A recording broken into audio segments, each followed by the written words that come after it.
Welcome inside Sports Extra. I'm Ashley St. Louis, and it's been a season of firsts for Max Scherzer, and tonight the right-hander can accomplish yet another as Matthew Stafford throws for 4 interceptions, including 1 on the final drive.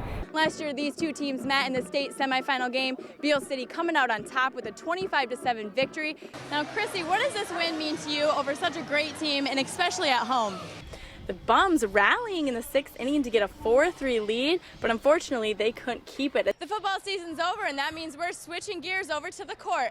In Sheboygan, they made it look easy, an 8-0 victory in their semifinal matchup. Now, what made you ultimately decide that Northwestern would be the best fit for you? Yeah. Tonight, Jake Sable will be working his magic on the mound, trying to get the Bums a comfy cushion atop the Frontier League East standings. It's Division 6 Detroit Loyola on the road at Division 4 powerhouse Detroit Country Day. Talk about the process that these kids have to go through, from getting all the letters from the schools until now. For a 22-12 victory as they take the state title back over the bridge to the UP. Battle Creek St. Phillips has won the last 9 out of 10 Class D state championships. The canoers are going to be sprinting their way down here to the river, throwing in those canoes. The Caps scored 4 runs in the first inning against rehabbing Chicago Cubs pitcher Scott Baker. And here in West Michigan, we had over 50 athletes from 22 different schools sign their name on the dotted line.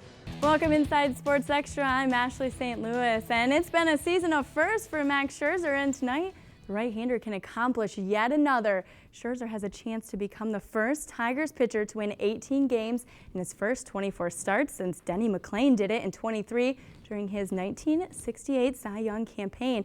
Max also second in the majors with 175 strikeouts. To Chicago we go. Scherzer very sharp early on. Bottom 1 man aboard for Adam Dunn, and Max with some easy cheddar, 96-mile-per-hour heater, and Dunn goes down swinging. Scherzer inching closer to the major league lead in strikeouts. To the second, welcome back Omar Infante. Runner at third with 2 outs. Omar delivering line drive base hit to left. First RBI since Infante's return. It's 1-0 Tigers, but in the 4th, it's Avisail Garcia getting some revenge on his former team. 2 on 2 out. Garcia slicing one down the line. It's a 2-run triple, but then the relay throw goes through the wickets and Miggy at third, and that allows Garcia to score. But Tigers getting a break on their own in the 6th. Brian Pena wrapping into what should have been a double play to first, but the return throw off the mark. The error allows Victor Martinez to score. It's 3-2 Sox. Tigers getting even in the 8th. Brian Pena through the right side, and Don Kelly scores. It's 3-3. And last we checked, it's still tied at 3 in the 9th. We'll have a better grasp of the standings once the Tigers game goes final, but we do know that the Royals losing 1-0 tonight to the Marlins at home, so KC fallen 7 behind, and the Indians beat the Twins, so they are now 6.5 games back of the Tigers. To the gridiron, the Lions working on a 6-day schedule this week. Their preseason opener was Friday against the Jets, and they play again this Thursday in Cleveland. The defense was a focal point in the team's win over the Jets. A couple of breakdowns in the secondary hope to be fixed, and help could be on the way. Injured corner Chris Greenwood back on the field after missing the last 11 practices. Greenwood suffered a hamstring injury and hasn't practiced since July 28th. And safety Louis Delmas also questionable for Thursday as he continues to nurse an injured knee. The Lions' second preseason game is Thursday night against the Cleveland Browns at 7:30 p.m. and you can watch the game live on our sister station, Fox 32. The quarterback competition has dominated headlines for CMU football this season. Cody Cater, Cooper Rush, and Alex Niznak are all hoping to start at the Big House August 31st. Head coach Dan Enos told reporters today that he hopes to name a starter by early next week, and it sounds like one signal caller emerged as the favorite following Sunday's scrimmage. I think if you would have to say who was the best one in the scrimmage on Sunday, I'd have to say it was Cody. I would agree with that. Cody's on the last couple 3 days, 3 practices in particular, has been very good. All of them have, but Cody in particular has been very good. Local product Alex Niznak has always had a speed advantage in this competition, and Coach Enos told reporters that Niznak has greatly improved the mechanics of his delivery during the season. The former Ithaca star also feels that he is becoming a student of the game. Well, I understand the concept, so when I get out on the field, I can be like, guys, this is what we're doing. You need to do this, you need to do that. And it really helps me take a leadership role because I'm the guy that I know now. It's not like, well, go out and do what you do, and I'm really trying to mask that I don't know. Now it's like, you do this and you do that, and we can slide this protection, and really that knowledge base has helped. Niznak has been with the team for 2 seasons, but has yet to see game action.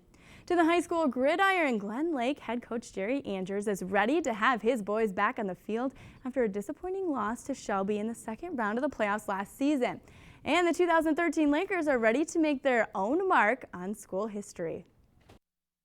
This is the 55th team in Glen Lake history. This is team 55. We don't care what 54 did. We don't care what 36 did. By the way, they won a state championship in 1994. But anyways, we don't care about that, and that's what these kids are doing. They want to leave their own legacy, and that's how they want to be remembered. The Lakers have a strong core of returning seniors who helped the team to a Northwest Conference title last season. This year, the Lakers are hoping for the reemergence of running back and linebacker Trevor Apsey.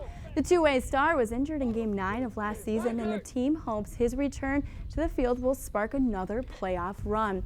Also trying to spark a return to the postseason is Suttons Bay. The Norsemen hoping to rebuild the dynamic offense in 2013. I don't know if the power game is going to be there, but we've got some decent athletes anyway. We might be able to. We put in some different things on offense last year to kind of suit our abilities, and you know that's probably what we're going to have to do again this year. Is just do whatever our kids are best at. That's what we're going to have to do.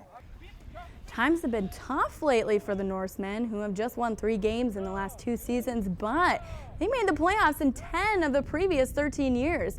Coach Trudeau says his team fared well in camp over the summer, competing against some of the bigger schools. To the Frontier League Diamond, the Beach Bums starting a series at Worthville Park tonight against the Frontier Grays, and Johnny Omahan had it rolling tonight. 7 strikeout innings and 5 Ks. Jose Vargas with a pair of RBIs to pace the Bums offense. Bums go on to win this one 3-0. Well, no Midwest League games tonight. Loons, Whitecamps, and the Lugnuts get back to action tomorrow as the minor league season is in its home stretch. Also tomorrow, more high school football two-a-days. We'll be cranking these out in bunches as we get closer and closer to the debut of a brand new season of Sports Overtime, which gets underway Thursday, August 29th, day early because of the Labor Day holiday. Well, that's it for us here on Tuesday. Thanks for watching Sports Extra. Have a great night. Mighty is just one of the many words that could be used to describe the Forest Park football team in Crystal Falls, Michigan. This football program has a history of winning 3 state championships along with 13 state finals appearances. And they may be a small name on the map, but they're known as a big name in high school football. And the drive to play on the gridiron, along with the accents, start at a young age. Growing up, you'd come to the games as a little kid and you'd watch all the older kids and be like, oh, that's going to be me. Since being about this big, you've always wanted to be on the Forest Park field playing in those jerseys. One perk of playing football in a town of less than 1,500 residents is that the coaches stick around for a while. Head coach Bill Santilli has commanded the Forest Park football team for 18 seasons. We have the support of all the parents here, all the boys who are playing football. Their parents know us. Coach Graff and I are both alumni of this school. They've put a lot of faith into what we've done because our track record has proven to be successful. That track record includes a Division VIII state championship in 2007 and 7 state finals appearances. And Santilli knows that he would not have this success story without the dedication of his players. Once the spring comes and the football field's ready to go, we're always out there running our plays just without pads on. So once season starts, we know them and we're ready to go. Coach Santilli told me that every year the team starts out with the goal of just making the playoffs, but because of the program's success, they do feel the disappointment if they don't make it to state finals. This year's team needs 2 more playoff wins before they can take the long 10-hour drive down to Ford Field. In Crystal Falls, I'm Ashley St. Louis. The ribbon was cut today as supporters from all over West Michigan came to cheer on some young baseball players. This is the debut of Miracle Field, a ballpark designed for children with disabilities. It includes 15,000 square feet and special turf for walkers and wheelchairs. Chad Bice brought his daughter, Emily. She has been looking forward to this day for weeks. Every day the question is today game day, and finally today was game day. So she's very much looking forward to it, and she had an outstanding time. Now batting for the Pirates, Brody Cole. It was created in memory of Nate Hurwitz. Nate was a junior at Forest Hills Eastern and in a wheelchair through most of his childhood because of muscular dystrophy. He was a member of the Miracle League Board of Directors and the heart and soul of Miracle Field. Last year, Nate unexpectedly passed away. This really was his dream. Just to see kids with disabilities like him be able to play the sport that he loves so much, it would mean the world to him. It's been the most wonderful time of my life. Volunteers make everything work. The league runs on a buddy system. Each player has a partner at each position and a core of coaches from the community. We both love baseball, and when we heard about the cause, we just felt like it was something we had to get involved with. The Miracle League has over 30 participants and will have 4 games this fall and have another season in the spring. In Rockford, I'm Ashley St. Louis.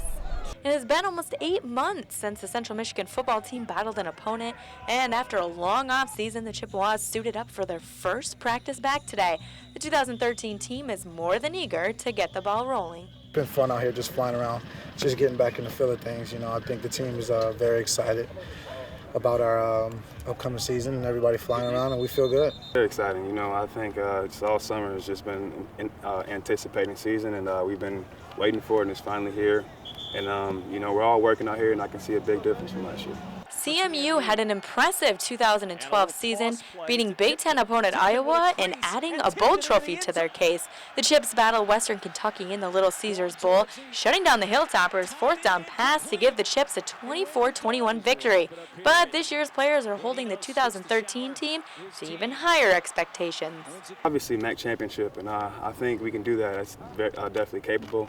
And just looking out here and just seeing the guys work, I think we can definitely get that done, and we've got the talent. Better than we did last year. We expecting to come out here, expecting to win a lot of games, going back to a bowl game, and let's add the MAC championship in there too while we're at it. However, there is one striking difference as the team takes the gridiron this season. The one thing missing from the 2012 bowl-winning team is 3-year starting quarterback Ryan Radcliffe. This year, the team has 3 quarterbacks competing for the starting position, and Coach Enos is hoping to have a decision made by week 3 of camp. 3 of them are big guys, and all 3 of them are very bright as well, and all 3 of them have a tremendous work ethic. So that's one thing about it. Those guys, I'm sure, have been trying to gain an edge on each other by working harder than the other one. That's hard to do because all 3 of them work pretty hard, so that's been good to see. Our job's not going to change no matter who the quarterback is, and we still got to work, and I think all 3 of them are worthy enough to have the job, and we just got to keep competing to see who's going to take it. The Chippewas have 25 days to prepare for their season opener in Ann Arbor against number 17 Michigan. In Mount Pleasant, Ashley St. Louis, Northern Michigan's sports leader.